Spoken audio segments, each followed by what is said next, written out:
Hey guys, welcome back to RTW Main Event. This is WrestleMania 37 Night 2 recap show. And it's also day 7 of RadMania 3. 7 days of shows this week, leading up until this weekend's festivities. I'm exhausted, Rob. Welcome to the program. I have 3 very special guests with me. Well, 2. And Jargo. So let's start off with one half of the 2-man power trip empire. You know him very well. He's been on the show many times. Also one of the stars of the hit series Get My Go. It is the one and only perfectly rated. That's right. Chadster. What's going on, buddy? Woo. What's up? I'm glad you're here, man. We haven't done a show in, a couple of weeks. I'm glad I'm here too. I appreciate the invite. We also have the man that was joining me last night. He is the R to the B to the V, Mr. Rick Vickery. What's going on, Rick? Thanks for joining me for night 2 of our recap show. Hey, this is how we do it. We got RadMania 3. We got it going, me and you. We kicked it off on Monday. We brought it full circle. We are here day 7, ready for night 2 review. But you realize how special of, because you got to pay premium. You got to pay Peacock Premium Plus dollars if you want to get me and this next gentleman on a same show actually talking pro wrestling anymore. That's a thing of the past. You talk about nostalgia. You talk about coming back for that WrestleMania payday. Bring the man in, Rob. Which he is here. We had to roll out the Brinks truck to get this guy here. He is the token New Japan fan of Hameen Media Group. It is the one and the only Slam Master J, Michael Jargo. What's going on, buddy?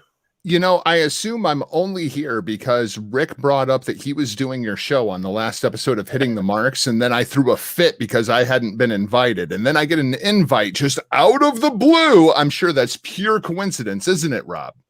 Well, the other 3 people I had planned canceled, so you were next in line. Yeah, well, you know what they say. If you've got a podcast, I'll fucking be there. That's right. You are a podcast whore. Speaking of whores, we kicked off the show with our first match. The Tammy Lynn Cinch of podcasting, Michael Jargo. He is. Look, Mom, I've made it! Our first match of the evening.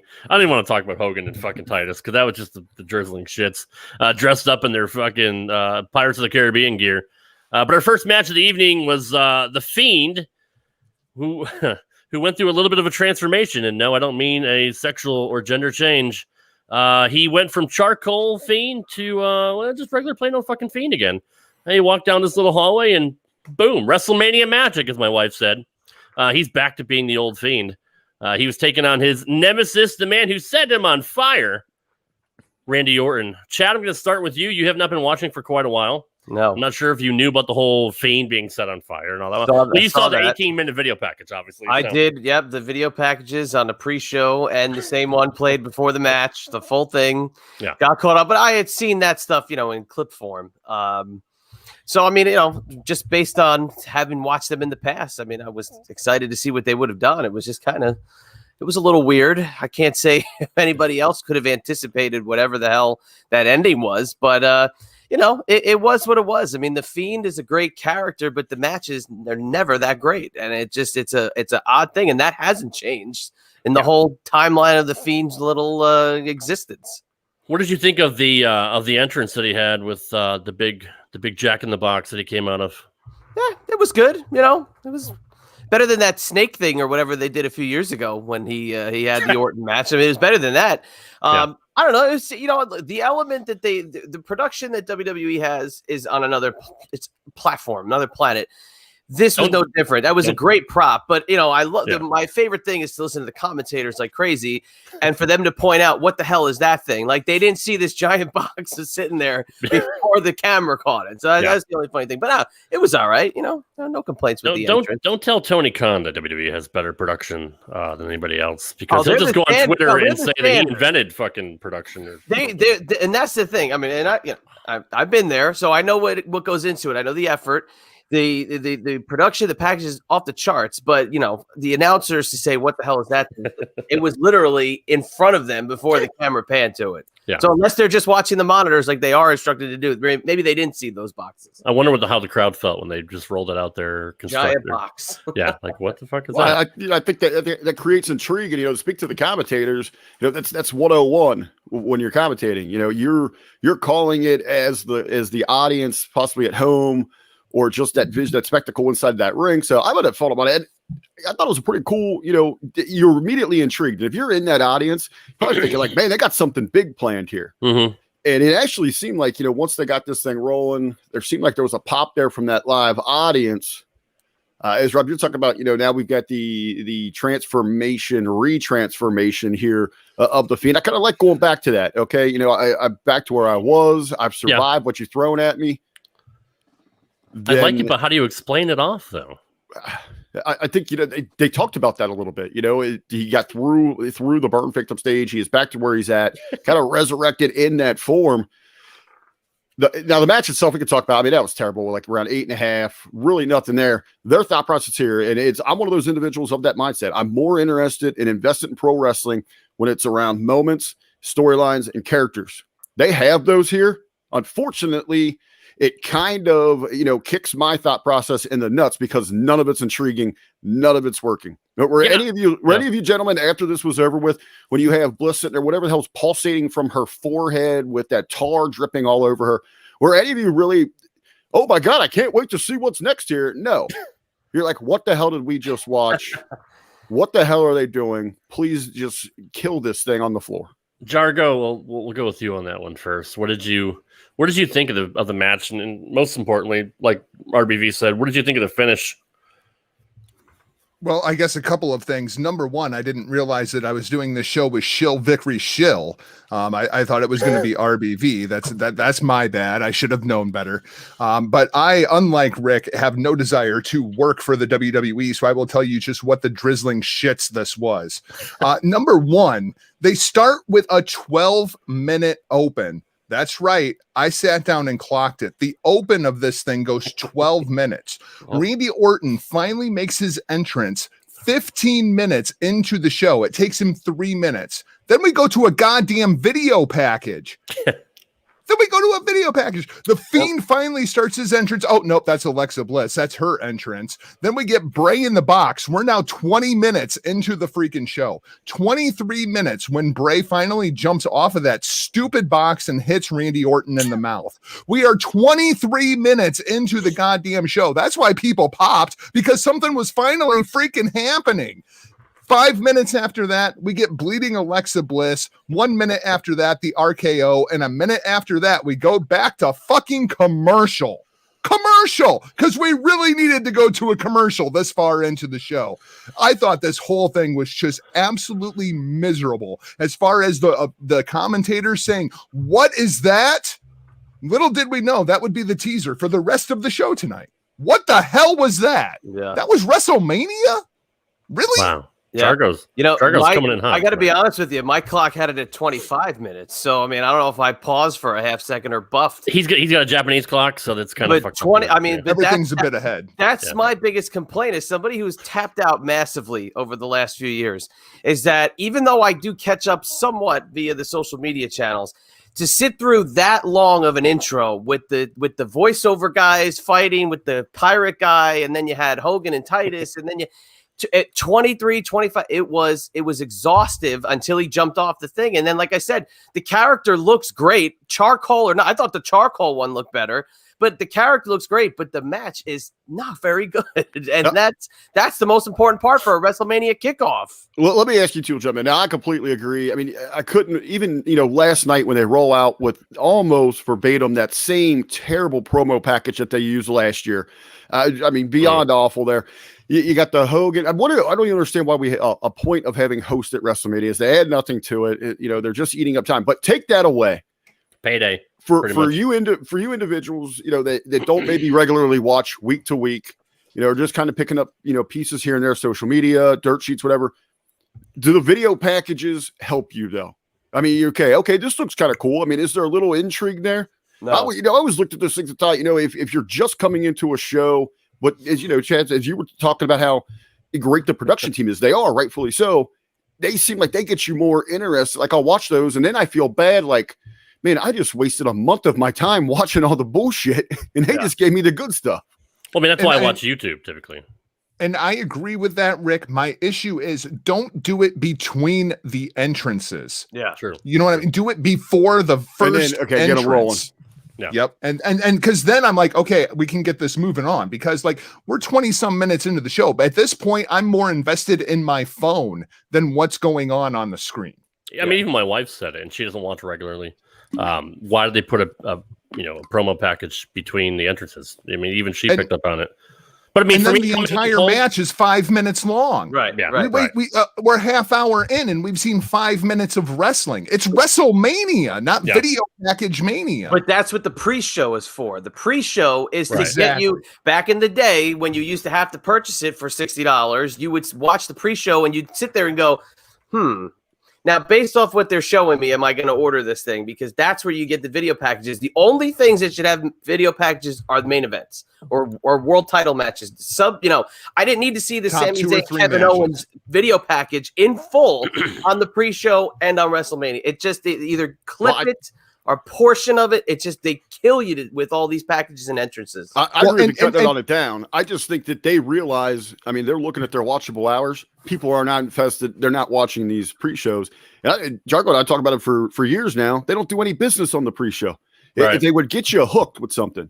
Yeah, Chad, as you're talking about, I remember, I mean, you couldn't wait to go watch, Stevie Night Heat to see, because there was something cool going on that pre-show before you were leading into the thing. Now it is, it's just bickering with the panel and in the same repetition of the video packages. For me, I mean, I agree with the timing of it, Jargo. But I mean, coming in cold, I do like to get caught up on what's going on because I haven't been watching week to week. The problem was this was the last thing they teased on the pre-show, and then they open with it, so you literally see the video package back to back, and it was just entirely too much. Agreed. Rick, The Fiend has been around for about 2 years now. We were doing the Monday Locker Room when The Fiend debuted. We were doing the Hitting the Marks Pro Wrestling podcast. And I said, when The Fiend debuted, this character is really cool.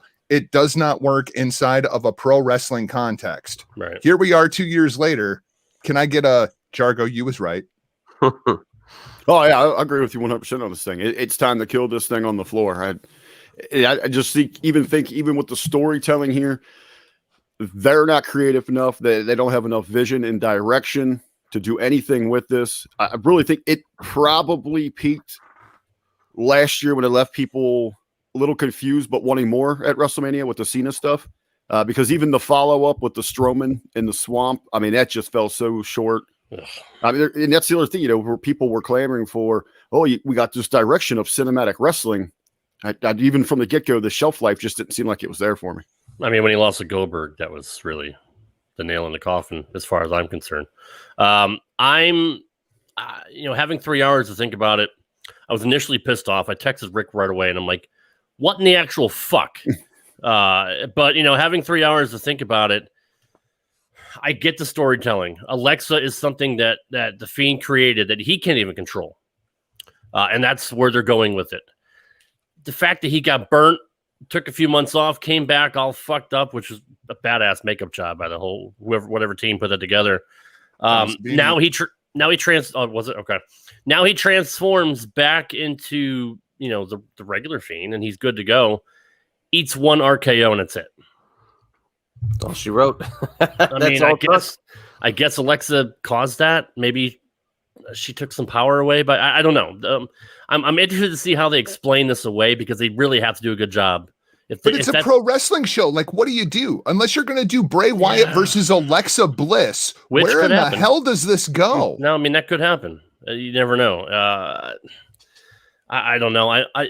There's a little bit left on the bone where I actually want to see how this pays off on Raw in the next month or so. They're going to have WrestleMania Payback or WrestleMania Backlash, whatever the hell it's called next month, which I guess will be a continuation of whatever we saw this weekend. So is Randy Orton off the hook? Maybe. I mean, I don't think Randy needs to be involved in this anymore, to be quite honest. He was the smart one. He got the hell out of there as fast as he possibly could.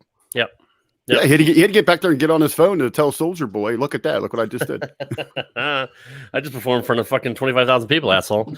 But the show absolutely picks up from here, right, Rob? I mean, like, we're really going to jump into WrestleMania mode now. That's a great segue to our second match, which is for the WWE Women's Tag Team Championship. The reigning champions, Nia Jax and Shayna Baszler, defending against Natty and Tamina, who won a gauntlet match to earn this right in night 1 of WrestleMania. I'll start with you on this one, Rick. On a scale of 1 to drizzling shits, what do you give this match? I'm going to give it a 5 gimmicks galore rating. Did Natalya get another boost there? She may have. Jeez. She may have. And was that Natalya or Dolly Parton? Because at a certain point, I was pretty sure it was Dolly Parton. Now, inside, I'm not. There's not really much to defend here. They had bad timing, bad pacing. But you know what? I will put over there. For some reason, I have a soft spot in my heart. I like that they did kind of let Tamina shine there. So at least she had that.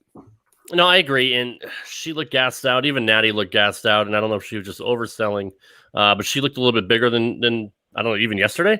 I thought yesterday Natty looked a lot better. Tonight, I don't know if she got hit in the head or what, but she really looked off near the end of that match. I don't know if she got concussed possibly or got blown up. I don't know, but she didn't look good to me. Or I don't want to speculate as to what she was doing before the match, but this didn't do it for me. Nia looked angry from the start. I mentioned on Twitter that she looked really angry, like maybe she was hungry, or hangry. I thought maybe she would just eat everybody in the match. I don't know why they kept the belts on Baszler and Snacks, because I think their run, and obviously Natty and Tamina aren't the ones to put it on. I don't know who would be, because that women's tag team division is the shits right now. I'll pose this question to you, Jargo. Did they make the right call keeping the belts on the champs, or is that a failed experiment? Actually, a better question, is that a failed experiment? Because I've not been impressed by the women's tag team champions since they first came out with Sasha and Bayley. Well, the entire women's tag team division was a great idea when you were using the NXT roster, the Raw roster, and the SmackDown roster. But now that we have eliminated the NXT roster from the equation, it's a terrible idea. It's an awful failed experiment. As far as making the right decision to keep it on the champs, I will say yes, only because I at least can approve of Shayna Baszler walking around with the title. The other three, I just don't care about at all at this point. Although Shayna Baszler looked awful in this match. I mean, that was my biggest issue with it. She's the most legit person out there. Yeah.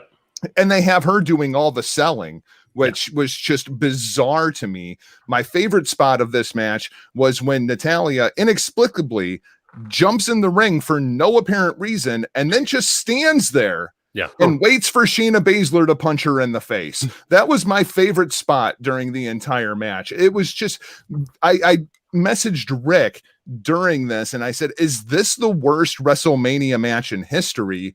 And I think it's gotta be up there in like that top 5. But on a positive note, our friend RD Reynolds has a new nominee for his WrestleCrap Hall of Fame, and that would be the Women's Tag Team Championship from WrestleMania 37. Yeah, no doubt about that. Husey and I just did a show on the worst match of all time, and that was Michael Cole and Jerry Lawler from WrestleMania 27, which unfortunately I was in attendance for. But that was intended to be god-awful, right? Like, this was supposed to be good. Yeah, no. Well, except for Lawler selling Michael Cole's stuff, like Michael Cole's fucking Steve Austin. Chad, I'm going to pose this to you, because you are the master raider here. Is there anybody more overrated in the history of professional wrestling than Natty Neidhart? Good soldier. That's what you got to say. I mean, that I really can't say if she's on any scale. She's just a good soldier. This was a reward for 2 female superstars that have been on the roster for 10 years plus. Right. So that's what it was. There was no way in hell they were going over. I mean, there's no way. But it was just a reward. So is she? Nah, I mean, I think she's right where she needs to be. She's a heart. That's basically it. It kind of stops. I mean, the bloodline's there, but the talent isn't, in my opinion. Well, I mean, it doesn't always translate, but what are you gonna do? Myself and Ben Hameen had this conversation just recently, and I mean, look at the name drop here. Way to go! Thanks, right? Jargo. Consider number one how long Natalya has been in the company, but number two, she has literally been in this business her entire life. She knows absolutely nothing other than professional wrestling. Yeah, true. No, that's a good point. Made it work. Yeah, no, I agree. I don't know where they go from here, honestly. Bella twins. probably. Yeah. Well, you bring up the Bellas, Rob. I'm very angry that we didn't talk about the highlight of the night, which was Bayley, Hulk Hogan, Titus O'Neil, and Eric Bischoff backstage. Bayley was the highlight of WrestleMania. She was both nights, actually. I'm a big Bayley fan. It's a very low bar, but it is very true low bar. Nonetheless. Our third match of the evening was, God, where the fuck am I? Was it the drum match? No, it was Sammy and Owens. Okay, I love the build-up to this match. We talked about it a little bit last night. Sammy and Kevin have been together a long time. They did a great job telling that story. Granted, they already told that story, a year or two ago when they were feuding previously. So we kind of knew it, but I like the added thing of Sammy just kind of being off the rails completely. Yeah.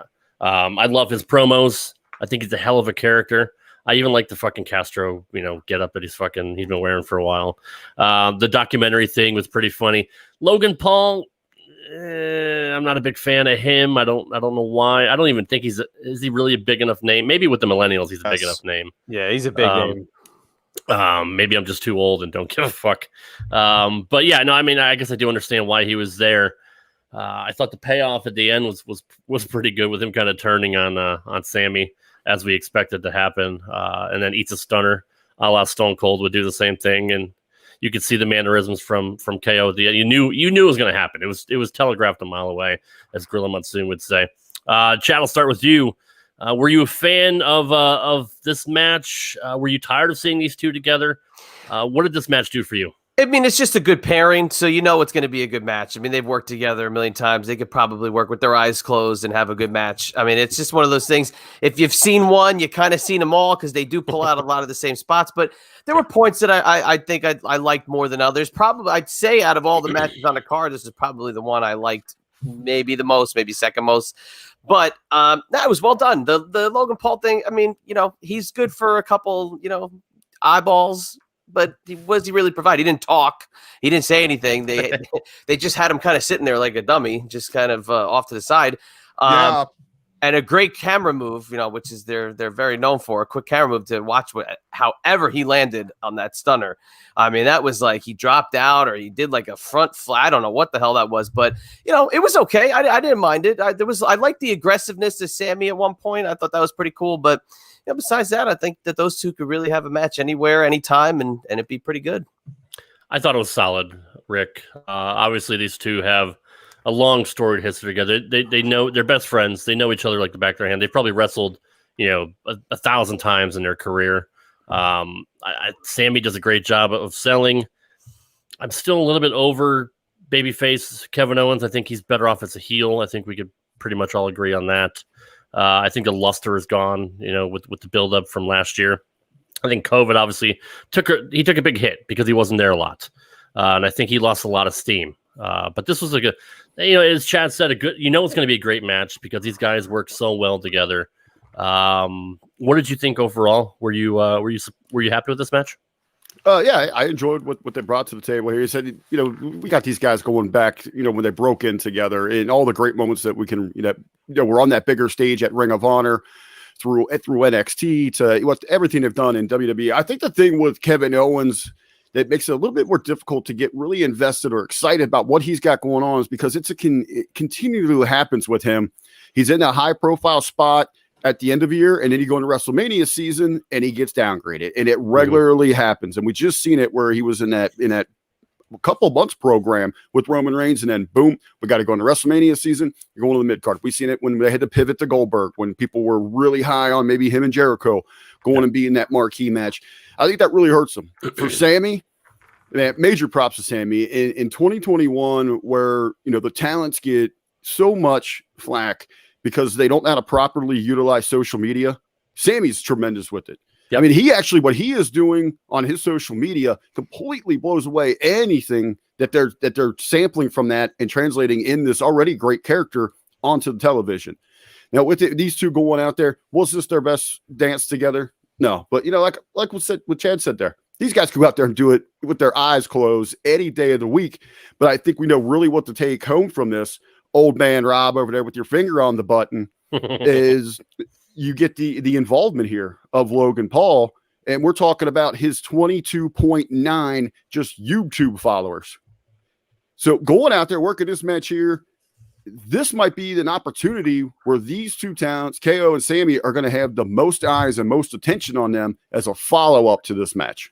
No, that's true. I mean, and he's got about 22 million more followers than I have. I mean, it's close. I haven't done the math, but no, I get it. I understand that point. Even with Bad Bunny, I didn't mention it last night, but my 13-year-old niece was here watching, and she has no clue what's going on in wrestling.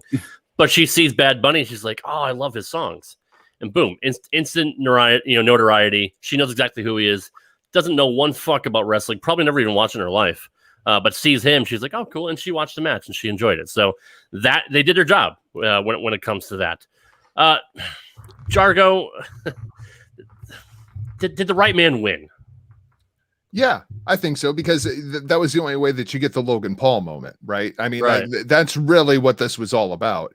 And to speak to Logan Paul, my 17-year-old daughter, who is currently at her mother's house, tuned into WrestleMania strictly to see Logan Paul get punched in the face. There you go. Logan Paul is a dick. Like, nobody likes Logan Paul. He's kind of got the Floyd Mayweather thing going on where you want to see him get his ass kicked. Yeah. So like, this might actually be a great thing for Kevin Owens coming out of WrestleMania, as opposed to last year where he jumped off the sign, had like the WrestleMania moment of all moments, and then they did absolutely nothing with him for about 2 months, and he went back into obscurity.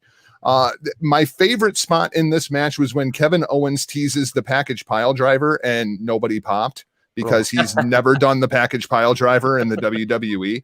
Yeah. If you really want to see these guys go at it, go back to Ring of Honor Final Battle 2012, the ladder war that happened between Kevin Steen and El Generico.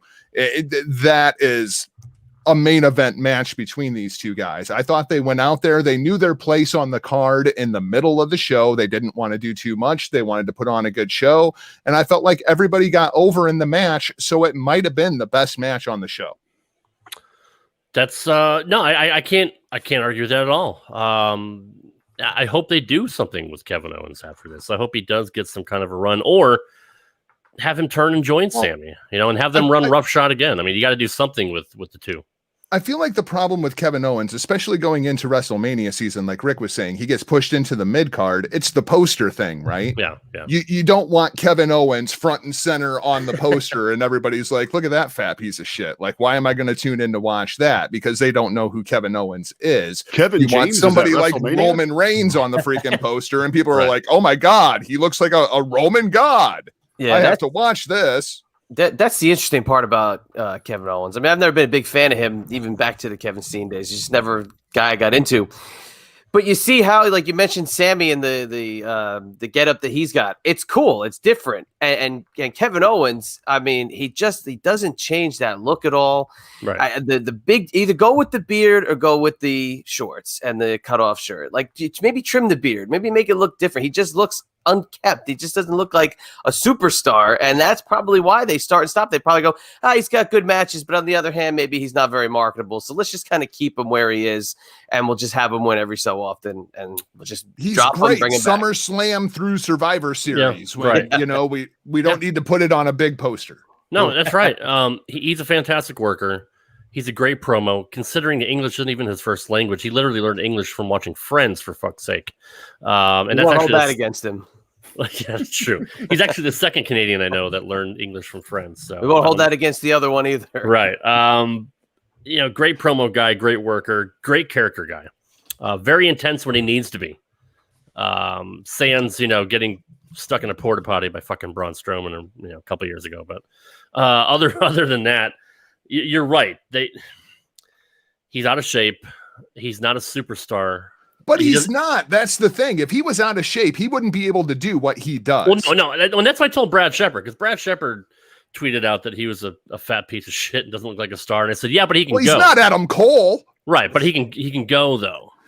And he's Adam Cole's a fat piece of shit. It's just not flattering attire anymore. You know what I mean? Like it doesn't. It either, like I said, he's got the big fluffy beard. Either trim the beard, keep the basketball attire, or change the basketball attire and have the big beard. You can't have both unique things. You got to switch it up a little bit. I don't know. That's just my opinion. But you can do the whole Shorty G thing. Just call him Fatty K. I mean that might work. No, I mean he's not fat. He's got his own. He's got a different physique than everybody else. He's got a look to him that you could do something with, but you can't see what that look is when he's wearing baggy ass shorts that you buy at Walmart, literally, and just a fancy shirt. Like, okay, we get it. KO5. Yeah, all right, let's take the logo from the 5th WrestleMania. We'll see that next. The shirt year was again. cool. We get it. Cool. I would love that. I want to see that now. I want to see, because remember a couple years ago when they were going to make him seemingly it was like the everyman where he was like in the bowling alley. That's what I was saying. Like he is the Steve Austin. Now I want to see him go to like Walmart and look for the discount rack for his ring gear. I want to see those vignettes. But it's the KO5, like to take an iconic thing like the Mega Powers Explode, right? And you're putting it on a mid-Carter's t-shirt, essentially. So every year, the KO Mania thing, it's like he's dropped every year that they've done that. And they give this guy these iconic logos to have as his t-shirts, but they're for like a mid-card guy. So are they selling any? What's the point of making them? Speaking of, I'm just imagining him as the Ultimate Warrior next year in the pose for the WrestleMania 6 poster. He might actually. It'll be on the pre-show. Yeah. Speaking of the Mega Powers, Ben Hameen and I broke down the feud between Randy Savage and Hulk Hogan from 1988 and 1989. It's on hackerhameen.podbean.com, although you can't listen to it right now because we're being taken down. I won't hold it against you that you didn't call me for that one. You called me for this one, but not for that one. That's well, you blew me off on the Get My Go show. So that was different. That was a bad week. I was on vacation. Right. Yeah, a lot of people called me and told me they were pissed off that they weren't invited to that show. But I wanted to break it down with a worker. And as far as I know, you guys haven't taken any bumps legally in the ring. As far as you know, Chad. Hold on. Do I not know something about you? Were you a worker? Move on to the next. I'm interested to find that out. We'll cover that for a different show. Our next match was for the Intercontinental Championship. The United States Championship. Matt Riddle defending his U.S. title against Sheamus. Before the match started, we got an appearance from the 2021 Hall of Famers, the Great Khali and RVD. My wife saw Rob Van Dam. She goes, holy shit, he looks old. I said, yeah, well, I mean, he kind of is, but Great Khali looked like he can get back in the ring. He literally looks like he did, 10, 12 years ago when he was SmackDown champion. He looks fantastic. Still can't speak a word of English, but, we won't hold that against him. The match itself was kind of what I expected. I expected it to be a really hard-hitting match between two guys that worked pretty snug. And there might have been a few potatoes here and there. I thought they worked really well together. I'm actually interested to see if I'm assuming they're going to have a follow-up match at WrestleMania Backlash. So I would like to see these two again. And I think it's good for Sheamus to get a win because really since he came back, they haven't done that much with him. He had a high-profile feud with Jeff Hardy and the whole alcoholism and all that, which I kind of dug. He fought Shorty G when he first came back. That was what it was. But finally, Sheamus gets a big win at WrestleMania. Because it's been quite a long time, and he's worked his ass off to get back to the ring. So I'm happy for Sheamus. I think he was the right guy to win this match. I'll start with you, Rick. What did you think of this match, and are you happy that they put the U.S. title on Sheamus? I'll tell you what, the match inside of itself, this is where I look at this thing, and I'm really hoping that WrestleMania night 2 turns around, starts to pick up, and it did here for me momentarily.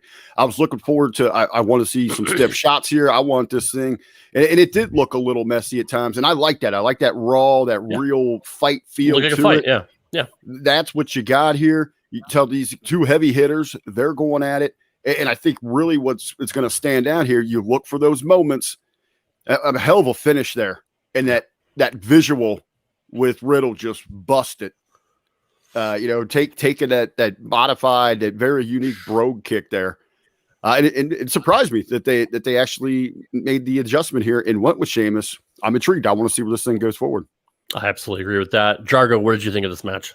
I think I've always been higher on Sheamus than a lot of people have been. I liked half of this match. I liked the physicality of this match when things started to break down. I hated the beginning of this match because the beginning of this match was Sheamus out wrestling Matt Riddle on the ground. And that just makes absolutely no kind of logical sense to me whatsoever. I would like to see these two guys in like a blood sport kind of setting. You know what I mean? Where they could go in there and actually like blend those MMA and pro wrestling styles together. I hope that's kind of the direction for both of these guys going forward. But it was fine. I mean, it was fine. I like Sheamus a lot more than I think most people seem to, for one reason or another. I mean, you're both pale as fuck, so I get it. I mean, I totally understand. I could see. I mean, you look alike, so there's that. Well, I'm a vampire and he's Irish, so you know it works. There you go. There's the correlation. Chad Sheamus, U.S. champion, right move, huh? Yeah, I agree with Jargo 100%. He's a guy that doesn't get his due, I think, and it's another guy been around for a long time. You got to think he's going over in a match like this. You know, not having seen a lot of Riddle as of late, I was really surprised to see how they just de-evolutionized him. I don't know how else to say it. He's just like it is like this cartoony, take on a guy who could literally probably really hurt a lot of people. And it was kind of a shame to see that segment at the beginning because it just made him look like such a goof. And now we're going to have to see him go fight this physical contest. I mean, mentally, it takes a fan out of it. But I thought it was hard hitting. The one botch that Sheamus had, I mean, that was an impossible feat that he was trying to hit. And, they recovered pretty good out of it. But no, that was a good visual for the brogue kick there at the end that either caught him. It looked like I thought it caught him in the chest, but if it busted his lip, I mean, it was. I think the tip of his foot, his toes hit him in the hit yeah, him in the it was. That was a good visual. So again, hard hitting contest, and I think the right guy went over. I'm glad you brought up the fact that Riddle looks like a cartoon character, especially if you haven't been watching in a while and you remember him from NXT. Yeah, I remember everything about him and how he was, how highly touted he was, and the signing, and how serious they had taken him. And and I had heard that they kind of made him in that same vein of the RVD, and I guess that was the little play on the two of them passing in the back, but. Yeah, it's just so dumb. The scooter and all that just made this guy who's legit like a killer. Like you could neutralize him very easily by making him a goof, and they did. But I like the Sheamus pick as the U.S. champ. They did an NXT with him and Pete Dunne, turning him into like the bruiserweights or whatever the fuck they call them, the broserweights, man. Yeah, the broserweights. So I mean, the foreshadowing was there before he came up. I feel like the problem is that's really Matt Riddle. Like he is. A weird, freaking quirky dude with a very stoner SoCal, what's up, bro, kind of personality. And the thing is, they tell that part of the story great. What they don't tell is when the bell rings and the fight is on, Matt Riddle is a professional fighter who's an absolute freaking badass. Like at this point, we should be building, like WrestleMania is over today. If I'm looking at early nominees for a main event for WrestleMania next year, give me Matt Riddle versus Bobby Lashley. Like those are two legit tough, badass professional fighters who could be going in there and fighting over the WWE championship, but they're nowhere freaking close to that with Riddle right now. I'll throw you one more. I'll throw Brock Lesnar and Riddle. Absolutely. That's what we've been waiting to see for a couple of years now. Yeah, but that's going to be like the Ambrose match because Brock isn't going to give Riddle anything. Brock's going to ask for about 3 to 4 more zeros on that paycheck, and he's not going to want to do shit. He is going to slaughter that dude. Yeah, for sure. Darkside Caster said the CGI birds were pretty lame. That's the first thing he noticed. What the fuck is up with? I don't even understand that. Like, is that a thing they've been doing, or I don't even know what that was, Rick. I don't know. They randomly got him in here, especially with this one. All the CGI stuff they do on these intros annoy me. Yeah. Like the giant I could see you're trying to add something a little different, the different effects inside the Thunderdome. When you got your live audience, just check that shit at the door. Yeah, it was one thing to show like the Cricket Wireless logo in the pre-show and be like, oh, okay, yeah, Cricket Wireless, they're the sponsors. But then like they go to the first visual is the CGI pirate skull, right? But then the next shot is the same shot without the pirate skull, and you're like, well, where the hell did the pirate skull Where'd the skull go? You know, if you weren't paying attention, they did. I mean, again, they're top notch as it comes to production, but sometimes they go a little overboard. I don't think all the undercard guys need those. Dunn and his crew got a new toy, and they just fucking use it to death. I mean, that's just kind of their MO, right? I always argue that the Full Sail interns are running the show sometimes. I did like it for Roman. Like I thought the statue of Roman looked badass, but then just save it for Roman. Don't do all this other cartoony shit that you can't really pull off. Yeah, absolutely. Our next match was for the Intercontinental Championship, the reigning champion Big E taking on Apollo Crews, the newly minted Nigerian. Apollo Crews, going back to his roots, even changing his accent, the way he speaks. I said last night he's the reverse Kofi. Kofi started out as a Jamaican, then went to Africa, and then he's from fucking Boston. So we have the reverse Kofi with Apollo Crews, wherever he was from, Alabama or I think he's from Georgia. Yeah, close enough. I think so. They're all the same. States. Don't read into that. Don't read into that. Southern states, more specifically. Anyway, I don't even know where to go out of that. This was a Nigerian drum match. Canceled now. I'm canceled. Yeah. Well, I mean, nobody fucking listens anyway. So, this was a Nigerian drum match. Chad, I know you are a wrestling historian. How many Nigerian drum matches have we had in the history of professional wrestling? Well, I'm sure they might have had a couple of them untelevised at some point. Maybe in Rio de Janeiro, they had a Nigerian drum match or two. I got to I kind of tapped out on this one. Not really interested in either guy. And the fact that it's an Intercontinental Championship match was blowing my mind away that it was this. From what I gathered, nobody knew what the stipulation meant. And it basically just looked like a TLC match from the crux of it. But pretty much, I don't know. I mean, the guys put in some hard work, but it just, I don't know, it didn't grab me. And then the thing at the end with the guy that's already been on TV, I didn't get where he's coming from all of a sudden in his, general garb that I guess he's going to be labeled as now. Yeah, Dabakato showed up. I was wondering what they were going to do with him because he's a big dude. He's a big dude. He's very impressive, but from what I gather, he's already been on TV. He was on Raw Underground. He was Shane McMahon's pet project there on the Raw Fight Club. First rule of Raw Fight Club is we don't talk about Raw. Nobody wants to talk about Raw Fight Club. But as an Intercontinental title match, it didn't pop off the page to me as a WrestleMania IC title match. And I'm not thinking it's going to be Steamboat Savage. It's not going to be any kind of classic. It just is an IC title match where it was placed on the card. Like I would have had that in the opening spot. Agreed. It was pretty high on the card. It didn't need to be where it was. No, I will agree with that. Jargo, what did this clock in at? 6 minutes, 7 minutes, somewhere around there? Almost 7 minutes, 6 minutes and 50 seconds. I'm kind of with Chad. I was pretty checked out on this one. And then the finish with bringing in Babatunde, Dabakato, whatever the hell you want to call him, right? Yeah. Like, I guess my issue there is, wouldn't it have made a lot more sense to bring him in last night with the Braun Strowman versus Shane McMahon, like, cage thing? And then you could pair him off against Braun Strowman, and you would have these two giant men going at it. It would be Huckleberry's wet dream. It'd be a battle of the Titans and all this other bullshit. Like, the whole pairing with Apollo Crews. I'm so over interference finishes that change championships inside of a WWE context. And they did it twice within 3 matches.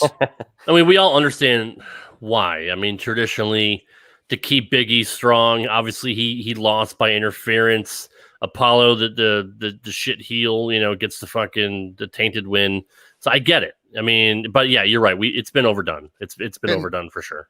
Big E at this point is just such a fuckwit that I just want him to get punched in the face. Like, can we serious up Big E? Can we make him like a legit character, not this crazy goofball clown at this point? Like, I thought getting him away from New Day would get rid of all that bullshit, but what do you think of Wale?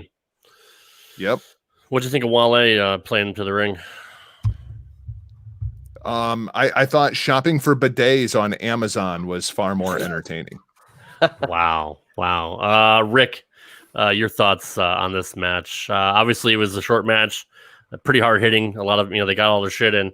Do you like the finish? Where do you think they go from here? Because I liked last month's match better. Obviously, I thought they had pretty good chemistry together, and I expected a lot out of this match. Just didn't pay off for me. And I, announced that going into this thing that you had Wally going to, lead Big E to the ring. I thought this was going to be one of those big production moments that you remember. You got, these two tremendous looking superstars, make a moment for them here. I immediately was really disappointed. I thought we were going to get like this huge tribute to the Nigerian, the warrior spirit. Yeah. Massive drum line. I mean, with this drum, the drum fight, the warrior drum fight. What do they only have? Like a couple bongos set up there at the ringside? I mean, that was really all we had. A gong and a couple bongos. That was it. Yeah. Really, what you got to chalk this up to is Vince, Brucey, Bucky, whoever that might have been. They just watched Black Panther a month ago, and they saw that scene in there, and oh goddamn, pal, I gotta have my fierce black warriors out there doing this. Damn, pal. Well, and they needed a gimmick match for WrestleMania. There's no other gimmick matches on the card tonight, so we had to throw that in there. You have now the protection going forward here for Apollo and Dabo and Jargo. To answer your question, why didn't they keep him on? Maybe move him to night one, get him involved in something with the Red brand. That's because Fox has probably been bitching that they have got. Almost, they've got Braun. Fox is probably, where's our big guys? Mm-hmm. Well, but where's our monster? So they said, I'm happy you bring up. I'm happy you bring up the whole AJ and Almas thing, because that's part of the reason this doesn't work for me, because it's literally the same damn thing. Yeah, same thing. That's immediately what I thought was okay. Fox was asking, where's our guys like that? Yeah. So let's mirror that thing. We'll be running, just against each other here. Elizabeth says, I think the thing, Dabakato, is he's actually part Nigerian, so maybe it's supposed to make some kind of sense. I mean, that's how you can play it off in a story. Even if it's not true, you can still write that in and say, I'm supporting my Nigerian brother, and, we're going to defend our ancestors and all that. So, I mean, but you're right. It is the very same thing that Omos and AJ are doing. They gave up on the India market, and now they're going after Africa instead. That seems like a great idea. Well, they missed a great chance at the great Power Udi playing his saxophone and Apollo to the ring. I mean, I don't know why they couldn't have pulled that one out for WrestleMania. But I'll tell you what I kind of see telegraphing is that they don't have a name for him yet. They're going to change his name now again. They will. That's why they won't label it. We've seen him before, obviously, on TV, but they're going to give him a new name, and it's going to be very Nigerian-esque. And if what Lisbeth said was correct, they're going to go all out. They're going to dig out the most Nigerian-sounding name that you could possibly find for this guy. I mean, they did it with General Adnan and Colonel Mustafa, right? I mean, they changed Iron Sheik's name, for fuck's sake. Everybody knew who the fuck he was, but I mean, it is what they do traditionally. So yeah, that's a good pickup. I can see that happening. Moving on to our semi-main, was for the Raw Women's Championship. It was Asuka defending her championship against the challenger Rhea Ripley. I was looking forward to this match. I love Rhea Ripley.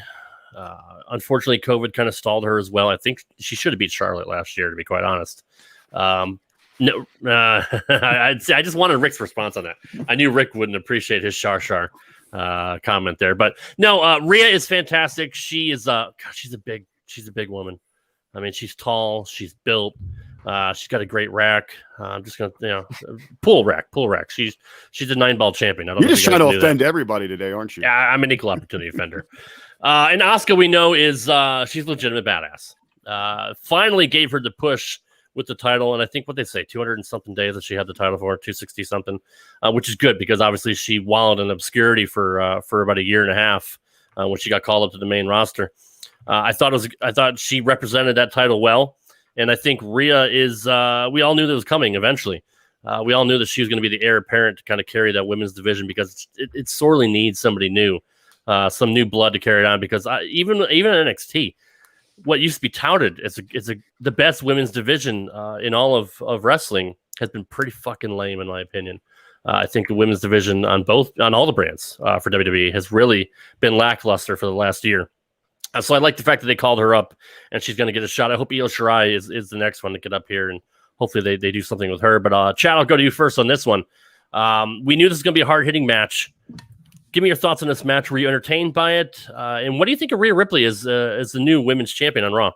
It definitely, out of the women's matches I've seen over the WrestleMania span, it was good. I liked it a lot. It was very hard hitting. Rhea's good. I mean, it's still kind of new. I didn't really catch up on all these folks coming up through NXT at the time. Like I said, I tapped out, but I was entertained by it. I thought, if anything, this was probably my favorite of the women's contest. But not good stuff. I'm curious to see what happens next. I wish I had more for you on it. I'm sorry. Oh, no, that's fair. Rick, I know you're a big Asuka fan. Did you think she represented the Raw brand well as the women's champion? And you think it was the right call to put the belt on Rhea Ripley?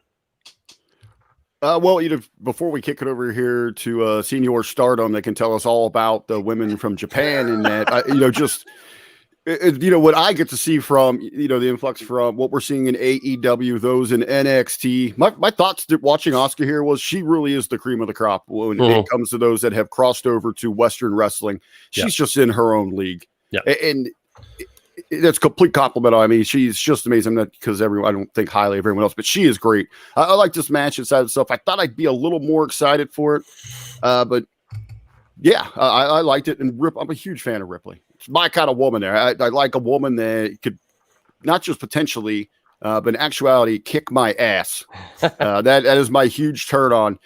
So I think, she's $1 million that can print their own money with her on it.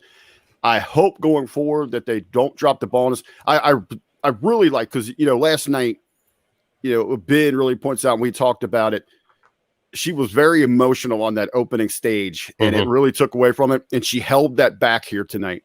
She looked like a fighting warrior champion, as opposed to all that super over the top emotion that we got from Belair last night.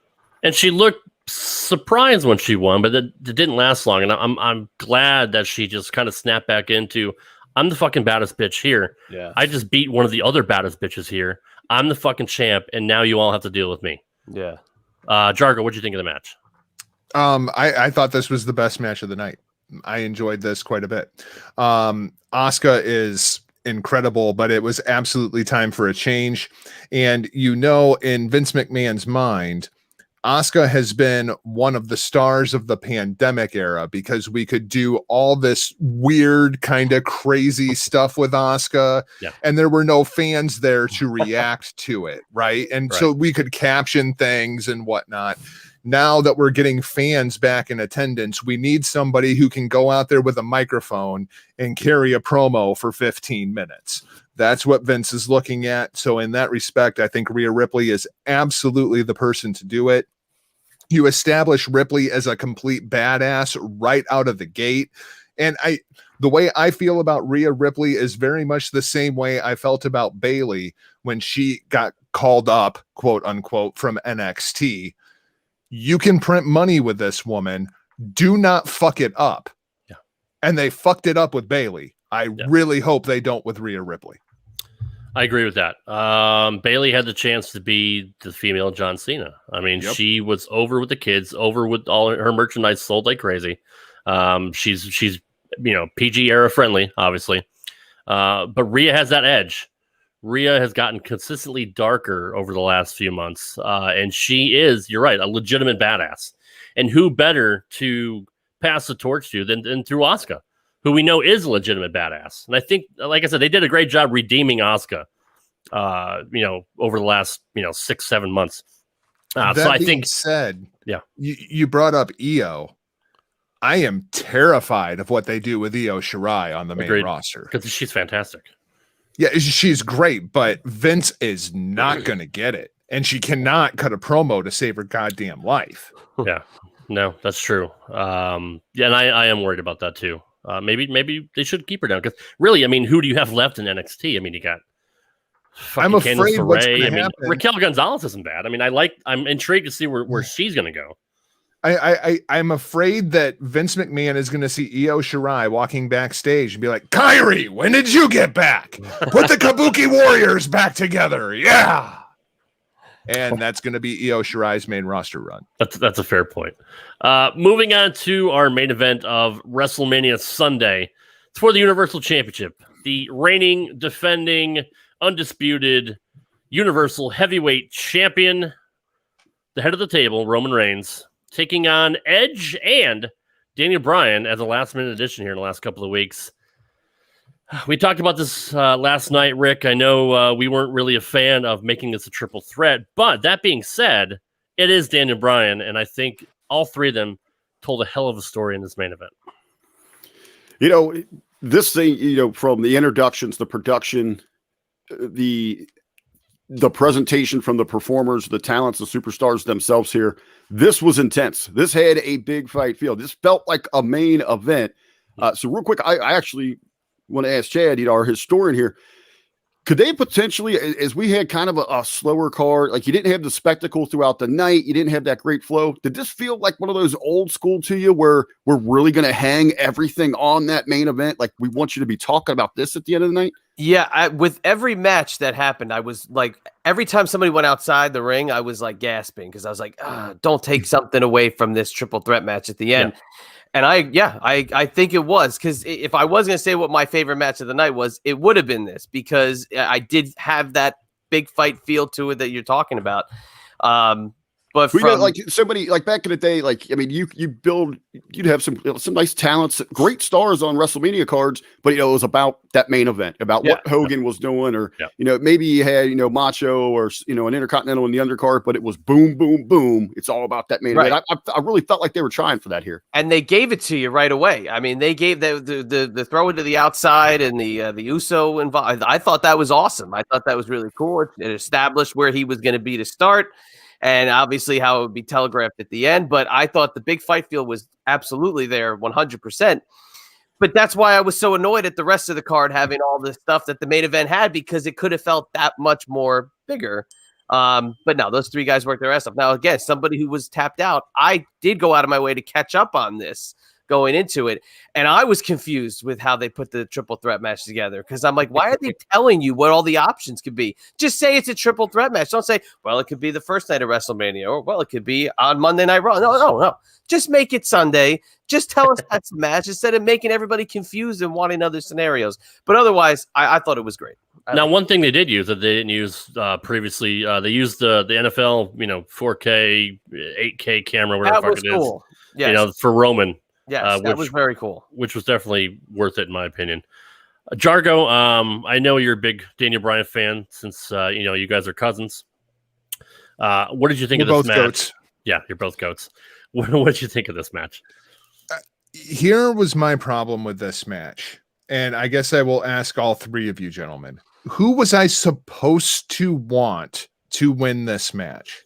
Because that's what I am not clear on going into this match. Like, who was I supposed to be behind? Because whether it was the video package, whether it was what happened at Fastlane, like all of it, all three of these guys present themselves as douchebags to me. So tell me, who was I supposed to want to win this match? And why was Daniel Bryan smiling before he got introed? Did you notice that? Yeah, he come across as American Dragon dickhead Bryan Danielson. I was gonna say, right? what likes to smile? It was almost like a smirk. Yeah, like, okay, that coy little smirk. Yeah, well, it was almost like, okay, like, you know what, I shouldn't be here, but I, you know, it was that kind of look. It was the smile he had in the championship ceremony when the fans started chanting yes in the middle of all the other champs being out there and Triple H getting pissed off.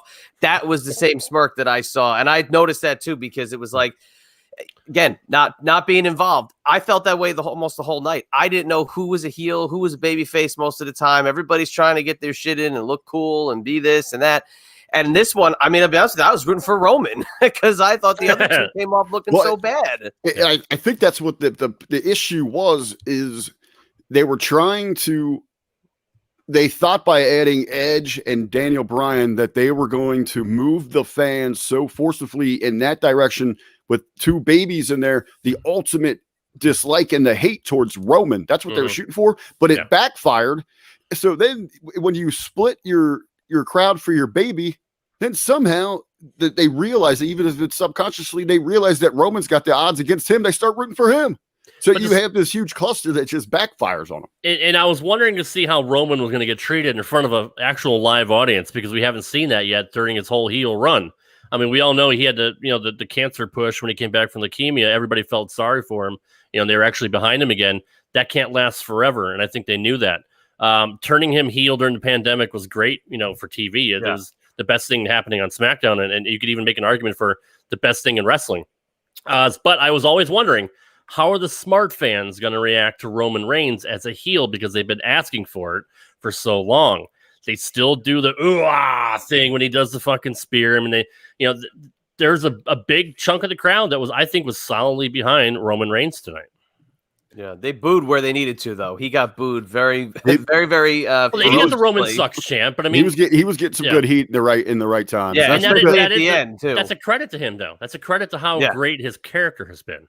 Well, I guess that's my next question: is at the end when the boos erupt after Roman wins the match, was that legitimate heat on Roman Reigns?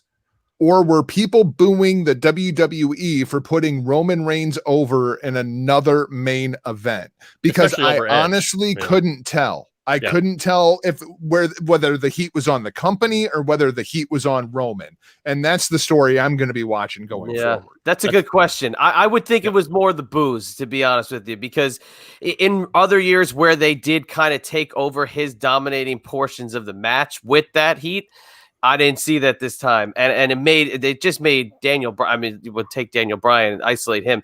I mean, they just made him look like a pathetic loser at the end. That concerto took him out forever. That was and I agree until at the very end, as Roman hoists the title yet again at WrestleMania. Those boos, were those boos for Roman Reigns, or were those boos for the company itself for putting Roman over again in a main event of WrestleMania? Dean Galloway wants to know, was this supposed to be Bryan's revenge for 2015? If so, it was poorly constructed. Rick, what do you think about that? Refresh my memory. What happened in 2015? That's a good question. I was hoping you would know. Wasn't that Mania 30? Yes, it was. So we're going back. Okay, I do my math there. WrestleMania? Yeah, it was WrestleMania 30. No, I think his inclusion in this thing all the way around. I mean, you can look at it, see, was he supposed to be a fall guy? I ultimately think, there is something special about Daniel Bryan. When you insert him into any kind of program, fans gravitate towards it. There's interest. Mm-hmm. He has it there. I think that they realized when they went with Roman and Edge, they thought they had something here, and the interest just wasn't there. It wasn't generating that excitement that they had expected. I'll still say that, we can talk about your little conspiracy thing, Rob, in a minute there, but they should have gone, and I think people would have loved it with Orton and Edge and told that year-long story, get people really on board with this thing. I said, as I sat down last year, right after WrestleMania with the review show, I said, you got your main event right here. It's easy writing. You got a whole year to play this thing out. Yes, you have a whole year. And they pivoted from it, and I don't think fans wanted it, and they didn't buy into it. So I think Daniel Bryan was in this thing really because they thought it was going to fall flat. We never got a payoff. It's supposed to be the rubber match, right? I think they also thought Edge was a much bigger deal returning than what he actually was. I guess you can make a case for that. Yeah, I mean, especially that's as a fair. returning babyface. I mean, nobody liked Edge as a babyface to begin with. Like, the best Edge is heel Edge, right? So I think they tried to kind of make Edge a tweener when he hit the attack on Bryan, because the whole babyface Edge thing was not working. They needed an actual babyface in the match, but it just made Bryan look like a dick for getting involved. Yeah. Then he comes out looking like a babyface, but then he gets in the match and he's ready to fucking end people's careers with the fucking double concerto. Because he's off the rails. He's fucking, he's unhinged. He was unhinged Edge. Yes. Yeah, I mean, somebody would say he was pushed over the.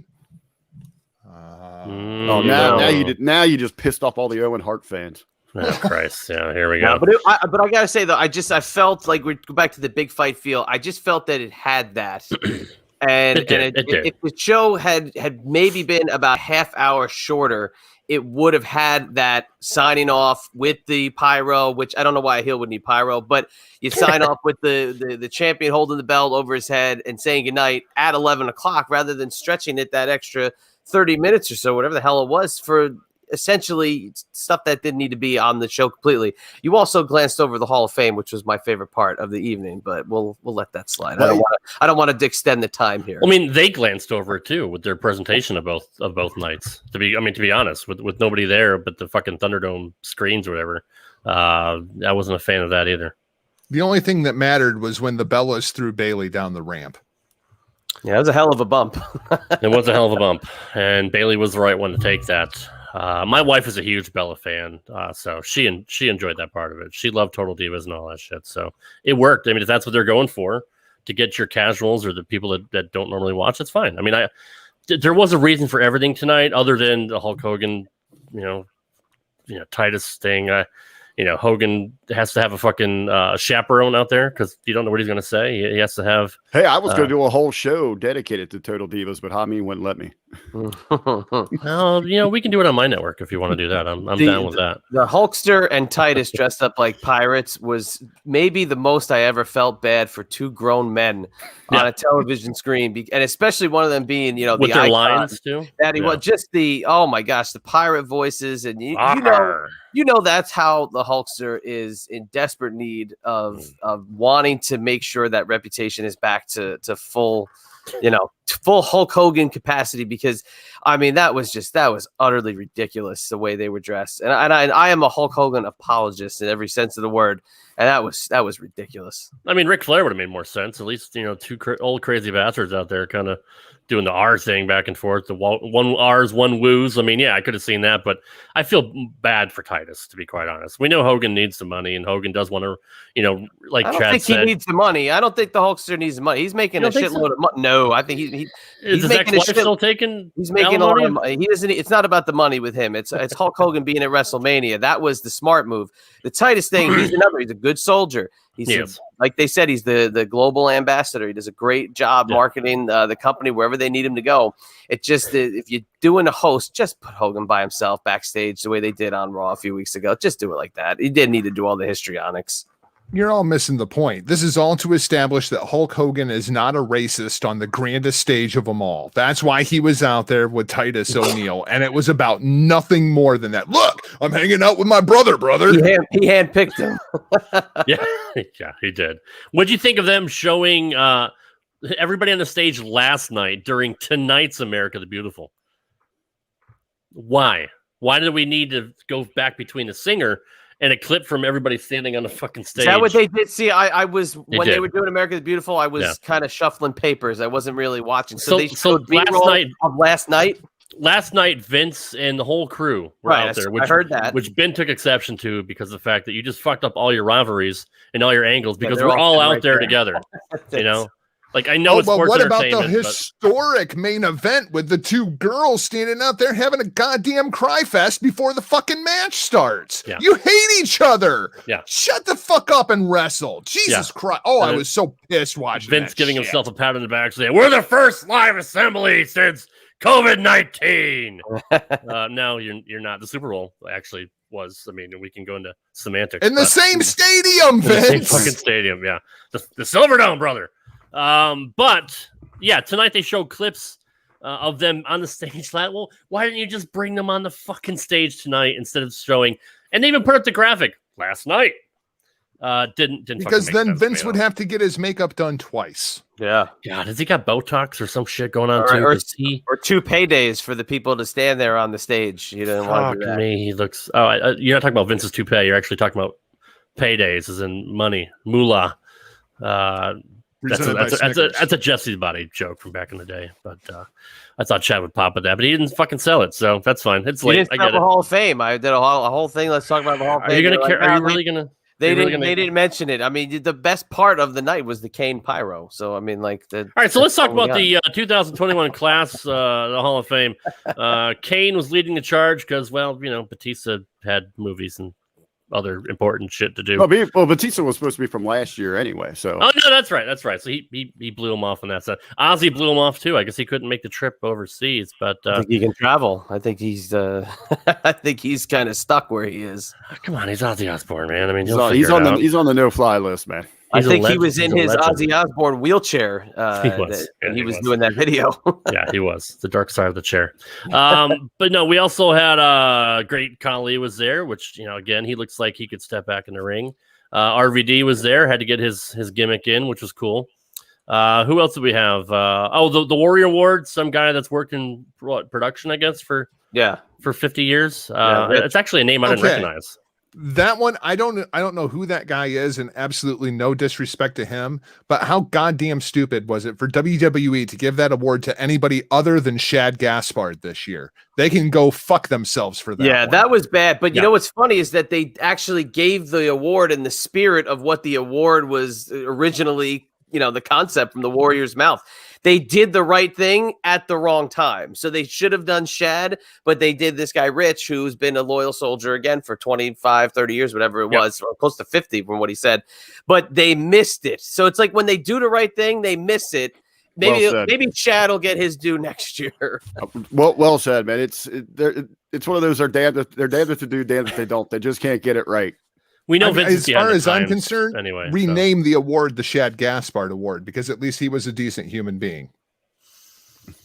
Well played. No, and fair point too. Say what you want about Warrior. Yeah, he may have made amends, at the end, but where was he the 10 years previous to that? So fair. That's a fair point. Hearts unknown.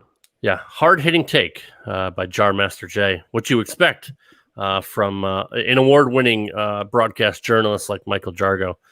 We do appreciate you being here. Maybe I'll invite you on another show in the future. Maybe we can do I don't know, some weird New Japan shit that you're into, but hey, you never know. Maybe I'll accept. Maybe. Well, again, like Rick said, you'll pretty much do anything. So that's true. Guys, I appreciate you being here. Where do we go from here?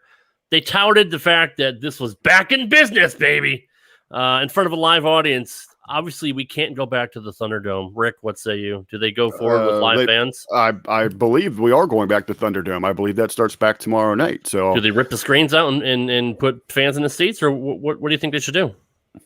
Well, I think it's already planned. We're going back to the actual set and all that. I don't know if there's an announcement. At the next pay-per-view, the marquee event, if we're going to return to the fans, I think they're going to ease back into that. I just think, through the COVID, the entire landscape of the presentation is going to change. We've long heard the rumors with, the live house shows, if you will. Those are going to go to a thing of the past. Mm-hmm. Which they should. They weren't making money to begin with, right? Yeah, outside of your big ones, your MSGs, your major markets, things like that. But it'll certainly be interesting. I guess there's always that intrigue, even if you're down on the product. I know you gentlemen not regularly into it, picked up bits and pieces heading even into Mania, but there's always that intrigue with the Raw after to see if who's going to show up and how they're going to parlay this thing into what essentially is the next season, the next year of WWE wrestling. I just can't imagine the Raw after Mania with no fans. It's like the best Raw of the fucking year.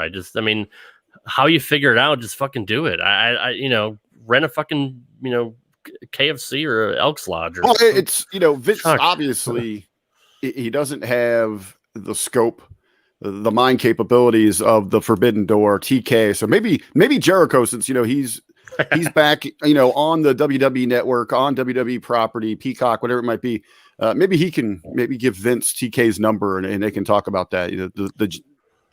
That's the real main event, man. That's the real main event. As soon as I'm done with this, I'm going to go watch Jericho on Stone Cold's podcast of this entire weekend. To me, that is the real. Actually, I'm an hour into it. It's not too bad. I heard a rumor. Actually, he may have said AEW isn't competition. I'd like to see what he meant by that. I haven't gotten to that part yet. If they do, but they did open up talking about AEW. And you know what? I heard they actually showed it in Europe first. Husey messaged me yesterday and said that he was able to watch it yesterday, whereas we weren't able to watch it until tonight. So it released yesterday. It was released yesterday. Was it released yesterday? Because I didn't see it on Peacock this morning. That's interesting. Well, that's because Peacock sucks ass. It's fair. Horrible. Yeah. Oh, well, the stream did work out well. I didn't have any glitches last night or tonight. I was going through my PlayStation, and it was glitch city, man. Yeah, I was going through my Fire Stick. I backdoored a fucking app that I was able to download and use, and it worked okay for me. Chad, at what point do we go back to live crowds this year? I mean, this is probably the first step. Yeah, but when do you really see that becoming the edict? Well, if they, stay in Florida, obviously Florida's got restrictions based per the counties. So, Jacksonville being where it is in Florida, obviously I just saw the graphic before we got recording that they said they can go to full capacity at the venue AEW performs at. So, I mean, if they're going to stick in the Tampa, Orlando area and kind of, keep themselves in that bubble, their restrictions may not be lifted where the counties allow them to have live fans attend. Right. Being that what it is and what they were able to accomplish at WrestleMania, take that and just do what you can with it until you can get the fans back. There's a big change in putting on a Thunderdome show or when they were in the Performance Center and hearing nothing. And that piped in crowd noise from the Hall of Fame. I mean, I've talked about it all. It is the worst thing I've ever heard. That was bad. Just to hear even the regular sized crowd of 25,000 people, that was so refreshing that, you know what? I'd rather it be perfect than done quickly. So whenever they finally get those fans back, it'll be the right time. I wouldn't want it to be a smattering of 5,000 people for a WWE television show. It's not 1994. We don't need to see that shit anymore. No, that's fair. Jargo, I know you said this is one of the worst WrestleManias of all time, but at least it felt like a WrestleMania again, as opposed to last year. I've been watching shows with fans for months now in Japan. So to me, it didn't really even stick out to me.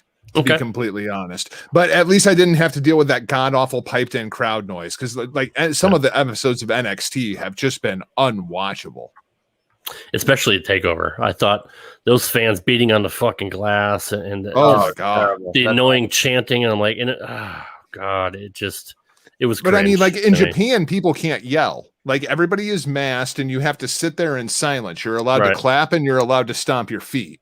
So, I mean, it's still a very, very different kind of atmosphere, but Japanese fans are quiet anyway. So, true. There's traditionally, they are. They should be embarrassed by that Hall of Fame. That was a disgrace that they especially during the backstage segments, the crowd noise was louder than the people talking. It was bad.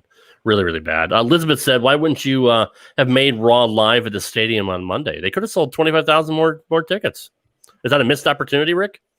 Obviously, I'm just kind of doing a little follow-up here to see what they've actually got going on.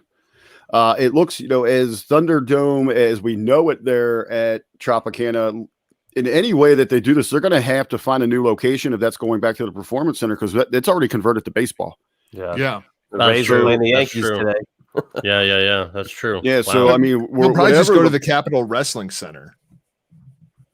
Yeah, where they run NXT. Yeah, I guess they could, and they can't go back to the arena they're at before because they're doing basketball, right? Basketball and hockey, I think. Yeah, Amway Center. Yeah, Amway Center. Yeah. So I guess they kind of backed themselves in the corner when it comes to that. I actually just drove by the Amway Center 2 weeks ago, and they've got the marquee for concerts and all of the stuff coming through within the next few weeks. So they absolutely. I mean, I'm sure. I don't know how they're, whether it's down the road or not, but I saw the advertisements out there, so they're gearing up for stuff. It's just a matter of being the perfect time and getting it right. Well, I guess we'll see moving forward what WWE does this year with fans, but it was a good first step for me to see, fans back live, especially, they did a great job, keeping the top rows dark where you really couldn't see if there's anybody there and pushing everybody down near the front. I liked it. I enjoyed it. Was it one of the greatest WrestleManias ever? No, but I think there was enough matches that I enjoyed to where, it could have been worse. It wasn't WrestleMania 9. Hopefully Chad doesn't get any shit for that one. A potential place here would be the Union Center, the University of South Florida, where they don't have any restrictions. It is an open area with a capacity of 10,411. There you go. Potential. There you go. Yeah, definitely. Well, guys, I appreciate you being here as always. I know it's a long day, long week for everybody, but we're all warriors here at HMG and the brand and TMPT and everything that Chad does with Francine on Patreon and Triple Threat with Paz. Chad, anything else you want to talk about? Anything else you want to cover? Just let people know where to find you. No, if you want to find me at Chad EMB on Twitter and Instagram, TMPTEmpire.com, IBExclusives.com, Francine on Patreon, Triple Threat on the brand. A New Generation Declassified this week. We're talking about WrestleMania 9 with Husey, who brings to the table a rumored WrestleMania 9 card that never took place. And I've heard his rumors on that, and I can't wait to hear the show. That's the reason why I brought it up, because I knew that show was coming up. I wanted to get a rise out of you, but this week, yeah, we're looking forward to that. Anywhere podcasts are found.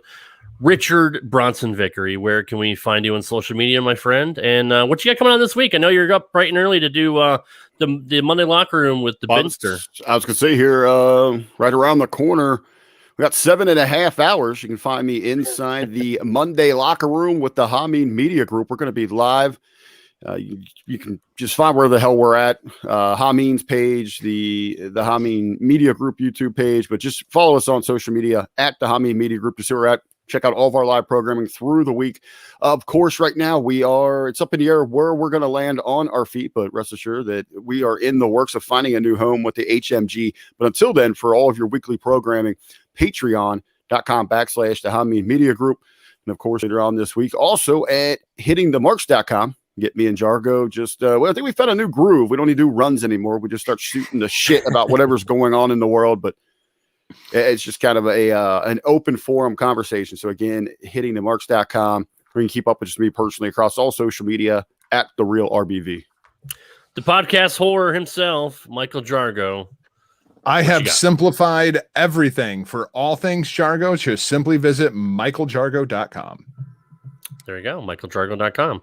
I'm looking forward to seeing Raw tomorrow night, which I don't normally watch, but since it is the Raw after Mania, I will definitely check it out to see what happens.